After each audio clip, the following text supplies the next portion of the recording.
వీక్షకులందరికీ నమస్కారం. 2026వ సంవత్సరంలో కర్కాటక రాశి వారికి ఏ విధమైనటువంటి ఫలితాలు కలగబోతూ ఉన్నాయో ఈ వీడియో ద్వారా తెలుసుకునేటువంటి ప్రయత్నం చేద్దాం. ముఖ్యంగా ఈ ఆంగ్ల సంవత్సరాది అది మన పండగ కాకపోయినా చాలా మందికి ఒక క్యూరియాసిటీ ఉంటుంది. కాబట్టి మన కొత్త సంవత్సరం వచ్చింది క్యాలెండర్లో, మరి అది ఎలా ఉంటుంది ఏంటి అనేటువంటి విషయాలు అందరూ అడుగుతారు. అయితే ఇందులో కొంతమంది అతిశయోక్తి, వీళ్ళకి రాజపూజ్యం ఇంత, ఆదాయం ఇంత, వీళ్ళకి వ్యయం ఇంత, లేకపోతేనేమో ఇవి ఇవి అసలు సంబంధం లేని విషయాలు.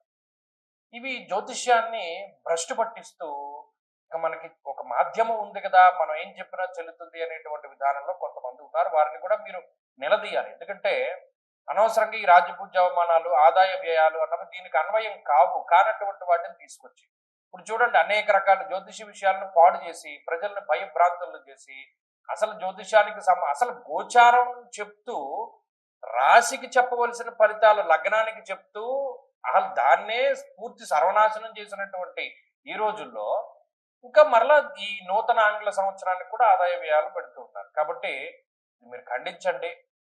ఇక మన విషయంలోకి వస్తే కర్కాటక రాశి వారికి అసలు ఈ దీర్ఘ సంచార గ్రహాల్లో ఏ గ్రహాలు అనుకూలంగా ఉన్నాయి అంటే, ఈ సంవత్సరం మొత్తం రాహు అష్టమ స్థానంలోనే ఉంటారు.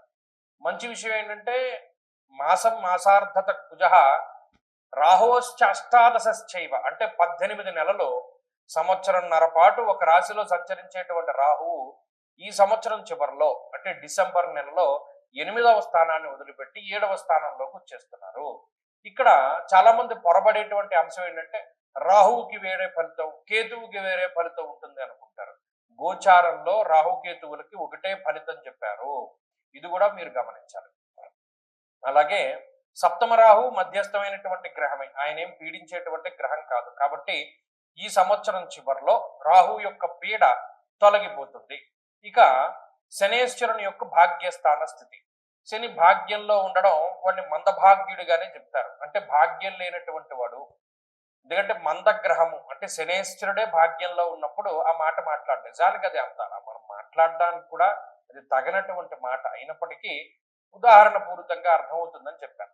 ఇక్కడ కర్కాటక రాశి వారికి భాగ్యమందు శని అల్ప భాగ్యాన్నే కలిగిస్తాడు. అంటే భాగ్యవంతులుగా ఉండనివ్వడు, అదృష్టవంతులుగా ఉండనివ్వడు, అనేక రకాలైనటువంటి కష్ట నష్టాలకి ఆయన లోను చేస్తాడు. అయితే ఇది దోషభూయిష్టమైన స్థానం కాదు, ఇది గుర్తుపెట్టుకోవాలి. అష్టమ అర్ధాష్టమ ఏలినాటి శనిలాగా 9 శనేశ్వరుడు ఇబ్బంది పెట్టే స్థానం కాదు, అది మిశ్రమమైనటువంటి ఫలదాత. అలాగే గురువు జూన్ నెల 2వ తారీఖు వరకు 12వ స్థానమందు, జూన్ 2వ తారీఖు నుండి అక్టోబర్ 31 వరకు జన్మరాశి యందు, అక్టోబర్ 31 దాటాక 2వ స్థానమందు గురువు యొక్క సంచారం ఉంటుంది. కాబట్టి ఇందులో గురువు యోగించేటువంటి స్థితి ఎక్కడ అంటే అక్టోబర్ 31 నుండి డిసెంబర్ 31 వరకు కేవలం 2 నెలల పాటు గురువు యొక్క బలం ఉంటుంది. అయితే ఓవరాల్ గా మనం కర్కాటక రాశి వారి యొక్క స్థితిగతులను చూసినప్పుడు ఈ సంవత్సరంలో 25% మాత్రమే శుభ ఫలితాలను వీరు పొందబోతున్నారు. ఏమంటే మరి 25% అంటే మేము ఎలా బతకాలి అంటే ఇక్కడ ఆల్టర్నేటివ్ ఉంటుంది. జాతకంలో ఉన్నటువంటి దశాంతర దశలు బాగుంటే గోచార పరిస్థితులు చాలా తక్కువ ఫలితాన్ని ఇస్తాయి. జాతకంలో మంచి దశ నడుస్తోంది అనుకోండి, గోచార పరంగా గ్రహాలు ఇబ్బందికరంగా ఉన్నా అవేమి చెయ్యవు, దశలో గుట్టుకుపోతాయి. అలాగే మన ఇంటి వాస్తు బాగుంది, దశ బాగా లేనప్పుడు దిశ అయినా బాగుండాలన్నాడు. వాస్తు బాగున్నప్పుడు కూడా కొన్ని గ్రహ దోషాలని ఇల్లు కాస్తుంది.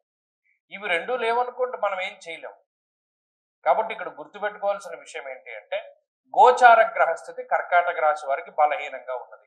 ఈ మాట చెప్తే నెగిటివ్ కామెంట్లు పెడతారు, కానీ ఎప్పుడు అలా చేయకండి. ఎందుకంటే ఉన్నతమైనటువంటి మనస్తత్వం ఎలా అరవడుతుంది అంటే చెడు ఉంటే చెడు, మంచి ఉంటే మంచి తెలుసుకోవాలి. అంతే తప్పితే పలానా వీడియోలో మన గురించి గొప్పగా చెప్పాడు బాగుందని చెప్పి మీరు రివర్స్ లో వెళ్ళండి, రివర్స్ ఇంజనీరింగ్ చేయండి.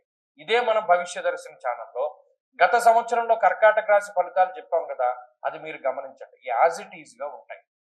అలాగే ఇవి కూడా ఎందుకు చెప్పడం అంటే నాకు పెద్ద తాపత్రయం ఏముందంటే బాగుందంటే వెళ్ళిపోతుంది, లైక్ కొట్టుకుంటారు, సూపర్ అండి అని కామెంట్ పెడతాడు, మర్చిపోతాడు. కానీ అలాంటి వాళ్ళ గురించి చెప్పట్ల. కొంతమంది నిజమైనటువంటి నిబద్ధత కలిగి ఉన్నటువంటి వారు ఉన్నారు. వారు ఏమంటే బాగుందంటే ఫైన్, వాళ్ళు బాగానే తీసుకుంటారు. బాగా లేకపోతే కొంతమంది జాగ్రత్తగా పరిశీలన చేసి జాగ్రత్త పడేటువంటి జాగ్రత్త పరులు కూడా ఉన్నారు. వారి కోసమే చెప్తున్నాను.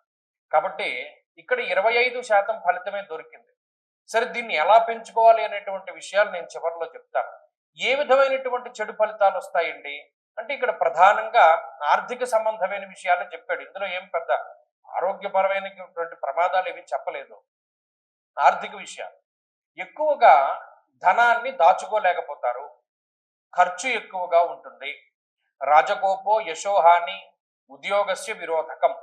ఇక్కడ కేవలం మన ఆదాయ మార్గాలు దెబ్బతినేటువంటి పరిస్థితిని ప్రత్యేకించి ఉటంకరించింది శాస్త్రం.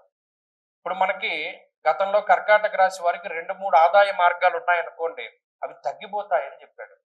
కాబట్టి ఏం చేయాలి? జాగ్రత్త పడాలి. తగ్గిపోవడం అంటే మనం ఏదైనా దివాళా తీయడం అనే అనుకోవచ్చు. ఇక్కడ కొంతమంది జాగ్రత్తగా ఇది మనకు వర్కౌట్ అవ్వట్లేదు, దాన్ని అక్కడితోటి వదిలిపెట్టేస్తే మంచిది అని జాగ్రత్త పడేవాళ్ళు ఉంటారు. సో అలా అన్నమాట.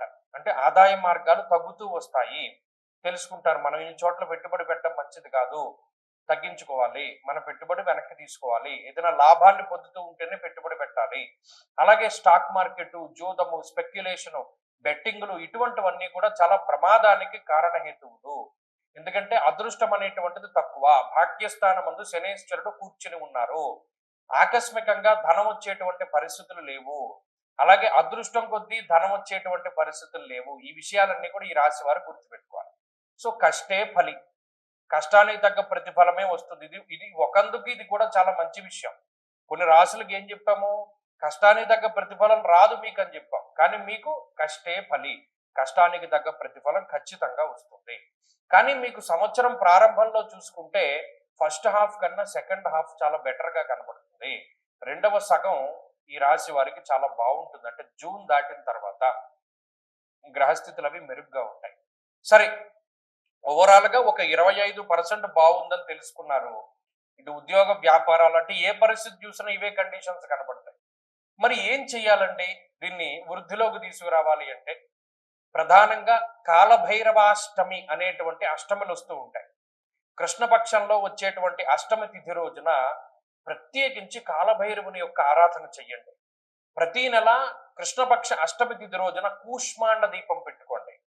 అలాగే కాలభైరవ దర్శనం కానీ, ప్రతిరోజు కాలభైరవ అష్టకం పఠించడం కానీ చేస్తూ ఉంటే కర్కాటక రాశి వారి యొక్క పరిస్థితి చాలా మెరుగుపడ్డాన్ని మనం గమనించవచ్చు. ఇర్రెస్పెక్టివ్ గ్రహస్థితులతో సంబంధం లేకుండా కాలభైరవ యొక్క ఆరాధన మీకు చాలా మంచి ఫలితాన్ని ఇస్తుంది. అలాగే ఎలాగో సంవత్సరం చివరిలో 2 నెలలు యోగిస్తూ ఉన్నాయి కాబట్టి మంచి విషయాలన్నీ ఆ 2 నెలల్లో జరుగుతాయి. నెక్స్ట్ ఇయర్ కూడా చాలా గొప్పగా ప్రారంభం చేయగలుగుతారు. సంవత్సరం చివరికి వచ్చేసరికి గురుబలం పెరుగుతుంది, రాహు యొక్క ప్రతికూలత తగ్గిపోతుంది. ఇవన్నీ మంచి విషయాలు ఉన్నాయి కాబట్టి అవన్నీ కూడా చాలా అద్భుతంగా ఉంటాయి.